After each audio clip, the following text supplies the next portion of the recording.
Alexandre, bueno, es un placer de estar aquí contigo y bueno, yo sé que tú has trabajado y creado el CINEP y entonces me parecía muy importante de explicar un poco cuáles son los puntos realmente importantes a nivel de la metodología del CINEP, porque el CINEP ha obtenido elementos de éxito que me parece importante en la construcción de la paz y bueno, es un desafío enorme, pero hay elementos importantes que me parece fundamental de compartir con vosotros y contigo. Bueno, la creación del CINEP fue la idea de complementar el trabajo que estaban realizando los padres jesuitas con las organizaciones populares, con los sindicatos de trabajadores de la industria y con los campesinos. Era la época de las ligas campesinas también en Colombia, en los años 60, en toda Latinoamérica. ¿A qué momento fue creado el CINEP? El acta de nacimiento es del 1972. Sí, 70. Pero se venía trabajando desde 1968 en la preparación. Tuvimos 4 años de preparación hasta que pudimos presentar un proyecto que necesitaba aprobación del gobierno colombiano para funcionar como centro de investigación y para reunir gente distinta de los jesuitas, porque desde el comienzo pensamos que nosotros solos, aunque era un equipo de 10 personas formados en ciencias sociales en Estados Unidos y en Europa, necesitábamos colaboradores, porque la idea era no solamente tener un centro de investigación como la universidad, en la cual se estudiaban los problemas, pero en el escritorio y en la biblioteca, nosotros pensamos que los problemas había que estudiarlos en el sitio donde está el problema. Y los problemas eran los de la injusticia social, lo de la explotación de los trabajadores, la explotación de los campesinos por parte de grupos muy pequeños de empresarios que eran los que figuraban tenían el poder político y el poder económico. Entonces, esa idea de la desigualdad y de tratar de emparejar los estratos sociales era el proyecto. Pero el proyecto estaba en inicio de crear un centro de investigación sobre la situación del país en diferentes territorios. Sí, y por eso se le dio el nombre de Centro de Investigación y Educación. Inicialmente no se habló de educación, sino se habló de acción social. Centro de Investigación y Acción Social.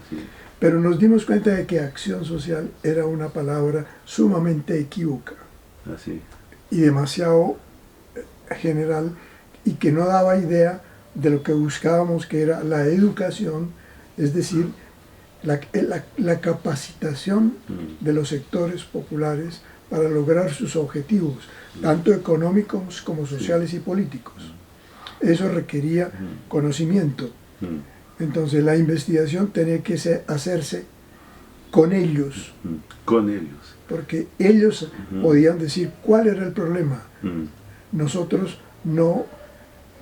sí cometimos el error de ir creyendo que sabíamos cuál era el problema, pero al hablar con ellos decían, no, el problema no es ese, el problema es distinto. Ese fue un aprendizaje, y eso requiere, como decías al principio, escuchar y tener suficiente humildad para aceptar que yo no sabía cuál era el problema, ni siquiera cuál era el problema. Entonces no es educar las personas, pero es un proceso de educarse, sí. Exactamente. Estábamos educándonos recíprocamente. Sí, sí. Ellos nos educaban a nosotros y nosotros los educábamos a ellos. Nosotros dábamos ideas nuevas, pero ellos daban las ideas propias y los métodos con los que habían estado resolviendo los problemas durante mucho tiempo. Y entonces estudiábamos por qué esa solución no funciona. ¿Ustedes qué creen? Nosotros creemos esto. Ensayemos. Y a nivel de la metodología de investigación, también es con una participación activa de los actores sociales. El sí, punto. Esa fue una discusión teórica de la época, pero para nosotros era una discusión práctica. ¿Cómo podían participar ellos? ¿Cómo podíamos aprovechar lo que sabían los campesinos para complementar con nuestras teorías, ¿no? Como intelectuales, que digamos con ideas sacadas de los libros, pero ellos tenían ideas sacadas de la práctica, de su trabajo diario. Entonces, ese diálogo fue muy importante, sobre todo con los grupos indígenas, porque allí el lenguaje era completamente distinto. Aunque los indígenas hablaran castellano, no todos lo hablaban, pero los que hablaban en su cosmología, en su filosofía y en su historia, que nosotros a veces no conocíamos bien. Entonces, era un intercambio sumamente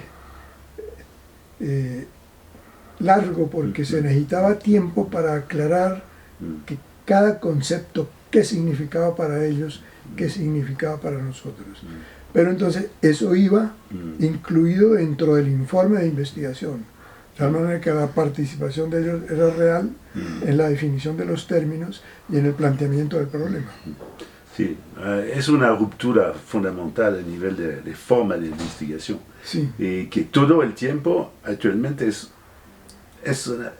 una discusión, un punto de debate, porque hay muchas personas que van a decir estamos haciendo investigación, acciones con la participación de las personas, pero no es como la forma que tú has presentado, que me parece fundamental.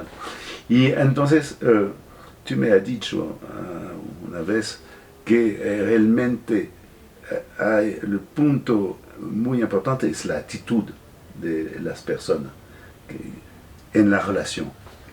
Ahí influye el hecho de nuestra orientación religiosa, es porque ahí hay la ideología cristiana en la cual la otra persona tiene la misma dignidad que tengo yo, aunque no tenga la misma posición social, porque es un hijo de Dios.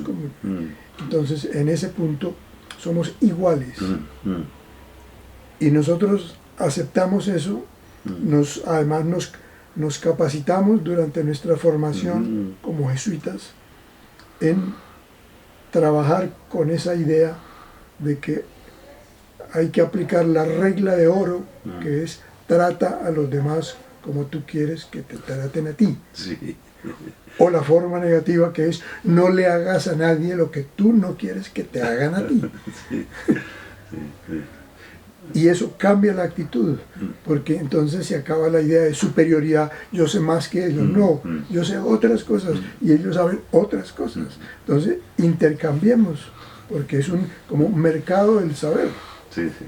Pero es un cambio de actitud. Este punto me parece muy importante para crear las condiciones de una forma de otra existencia para dos personas. Es un punto emocional. Emocional, es la dimensión emocional. No es racional, no, es emocional. Sí, es muy importante. Porque entonces ahí se puede construir amistad, y la relación de amistad, que es confianza, facilita el diálogo. Si no hay confianza, no hay diálogo. Hay intercambio de palabras, pero no hay diálogo. Sí, sí. Me gusta de considerar realmente esta dimensión emocional. ¿Cuál es el trabajo en relación con la dimensión emocional, las emociones que son muy importantes en el trabajo de CINEP? Si esta es un punto importante, ¿cómo es posible trabajar sobre estas dimensiones? Porque hay la razón, pero también hay la dimensión emocional. El punto es entender que para que la gente se mueva a hacer algo, sí, necesita un impulso que no es solamente racional, sí, sino es querer hacer la cosa. Sí. Eso no depende, yo puedo entender lo que tengo que hacer, pero no lo quiero hacer. Sí. En el momento en que yo quiero, eso es de aquí, no de aquí. Sí, sí, sí, sí. Entonces, reflexionar sobre eso, no solamente, pero después ir a una práctica que demostrara que la cosa es cierta, sí, sí, que funciona mejor, que se gana tiempo. Bon, el CINEP está trabajando mucho sobre el tema de los conflictos individuales, conflictos interior de una organización, conflictos dentro de diferentes grupos sociales, bueno. Y entonces, ¿cómo es posible de utilizar la dimensión, de trabajar con la dimensión emocional en relación con el trabajo sobre los conflictos? Es el poder tener una conversación civilizada, es decir, una conversación en la que yo creo que tú me puedes ayudar a mí y yo te puedo ayudar a ti, y que queremos ayudarnos recíprocamente, y que aunque no tengamos en este momento una idea concreta, si empezamos a dialogar vamos a llegar a encontrar esa solución y vamos a poder probarla y verificar que era cierto lo que pensábamos y lo que hablamos. Pero entonces eso requiere un diálogo. Y los indígenas nos enseñaron mucho de eso, porque ellos dialogan horas. Aprendimos que para plantear el problema necesitábamos sentarnos desde las 2 de la tarde hasta las 10 de la mañana del día siguiente, porque ellos hablaban todos y se escuchaban con respeto. Un proceso de inclusión. Sí. Y nosotros no estábamos acostumbrados a esa forma de diálogo. Sí, es un punto muy importante. El trabajo, el proceso de inclusión en el grupo, de tener atención sobre todas las formas de marginalización, todas las formas de conflicto interno, de considerar, de trabajar sobre este tipo de cosas, es un poco dinámica que me parece. Exactamente, porque cuando uno termina una maestría o un doctorado, queda convencido emocionalmente de que sabe cosas y que puede encontrar soluciones. Sí. Cuando llega a la práctica, se encuentra con el resto de que no era por ahí, esa no sirve, busque otra solución porque esa no sirve. Y entonces la reacción puede ser: voy a aprender cómo dice usted y cómo digo yo, y comparemos. O la reacción puede ser: no me humille, no me diga, no me trate mal, no me rechace. Sí. Y entonces no hay... Hay el sentimiento que la persona está víctima de una otra persona. Es el problema, simpatía, antipatía. Si hay simpatía, hay colaboración. Si hay antipatía, no hay lucha. Y hay violencia, y es lo que hemos tenido durante tanto tiempo. Diversas formas de antipatías. Y entonces, ¿hay otro punto que te parece clave a nivel de la metodología, de la forma de acción del CINEP? Sí, el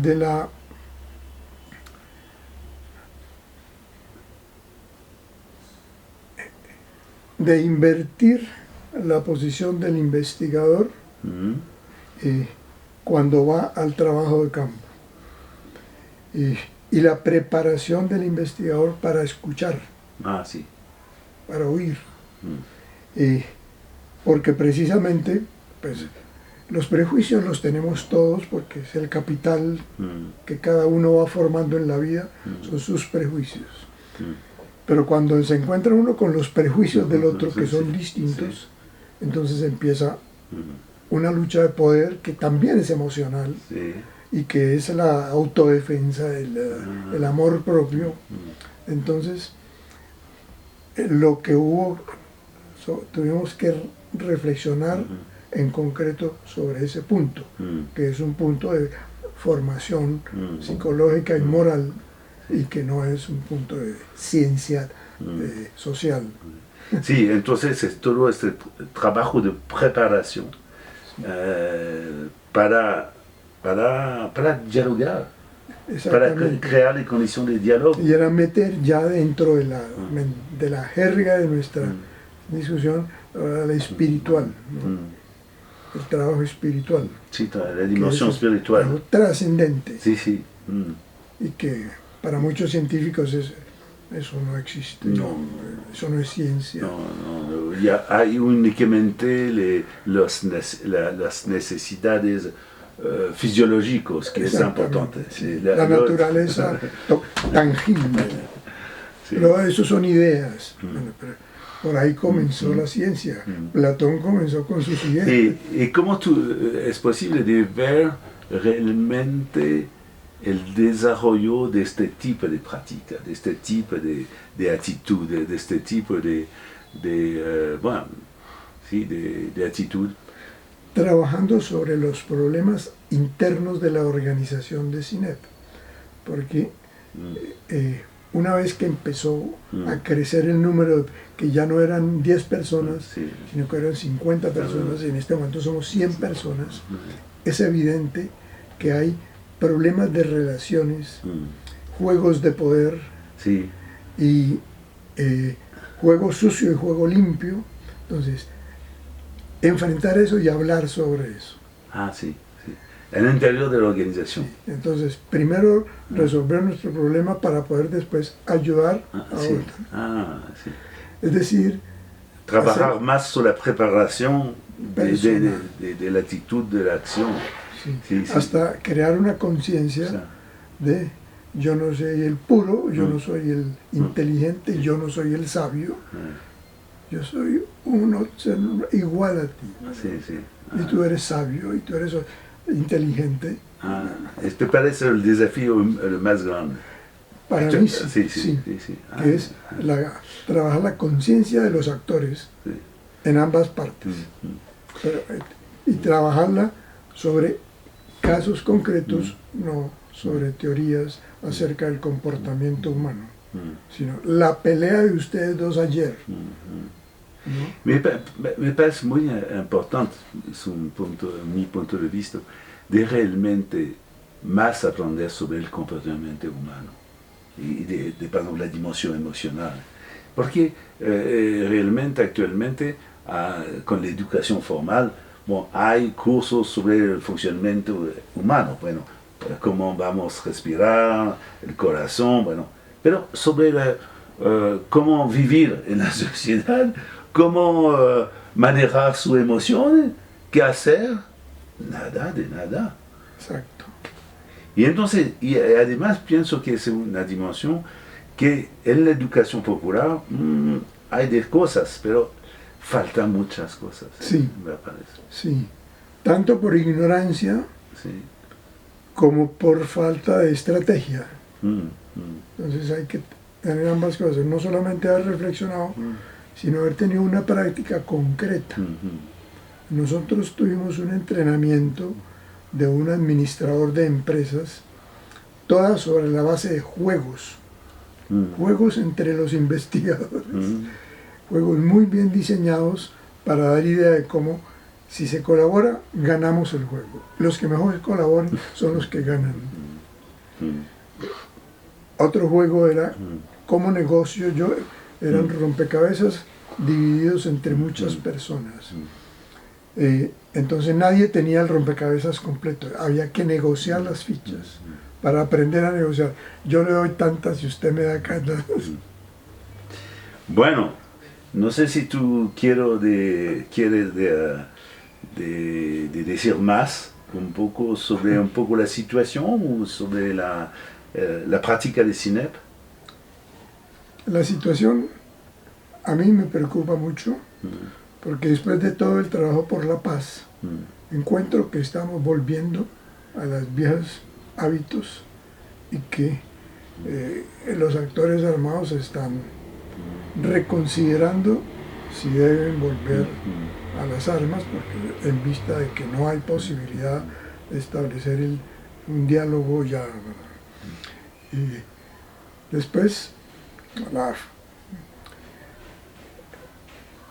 el desvío de la política que no canaliza los recursos en la forma que se necesita para asegurar que los acuerdos de paz se cumplen, pues está produciendo que los acuerdos se vayan anulando y entonces vienen de nuevo los encuentros.